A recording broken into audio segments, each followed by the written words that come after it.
not only does she persevere, but I think it's because she knows that her identity is in Christ and that it's more important to be Christ to others.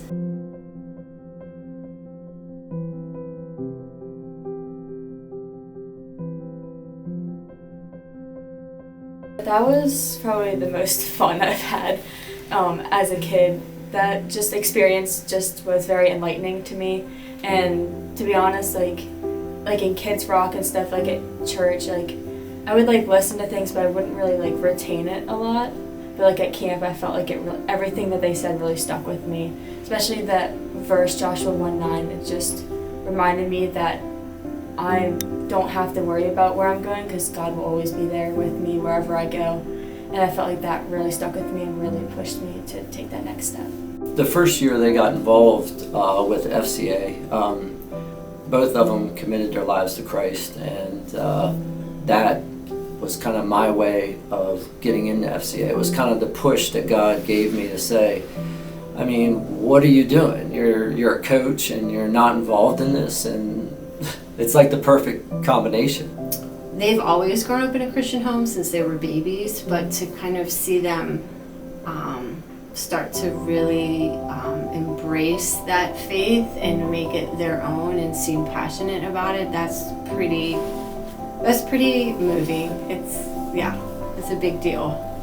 I help the FCA leaders plan their monthly huddles, and I let the students host a weekly Bible study on Wednesday mornings. And I feel like the Bible studies are a really big way to share the gospel with people who aren't in sports as well, because we open it up to everybody in the school, not just FCA. So being able to talk to people throughout our whole school with all different backgrounds and stuff and be able to connect with them in that way is really important. There's lots of times where I'm like just sitting there choked up because I'm listening to the things that my daughter is sharing with the rest of the group, and I'm wondering, like, who is this? I guess at the time she was 16. Like, who is this 16-year-old kid? Like, it's pretty emotional to know that your kid is walking with the Lord and not only like knows the Lord, but is showing the Lord to other people.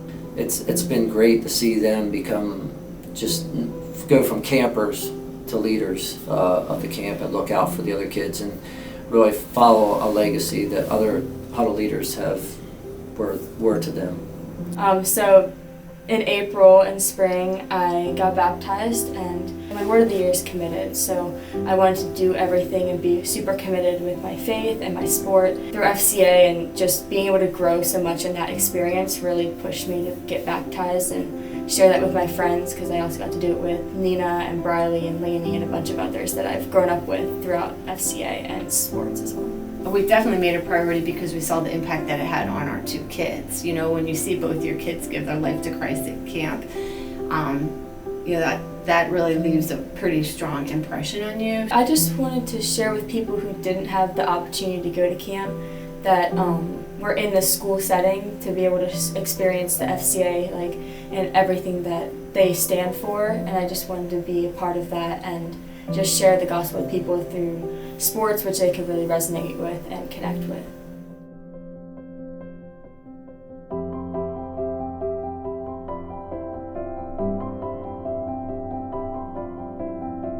At FCA, our mission statement is to lead every coach and athlete into a growing relationship with Jesus Christ and His church. We get to be a small part of what God is doing through the lives of coaches and athletes to expand His kingdom right here in Frederick County. Thanks for your support.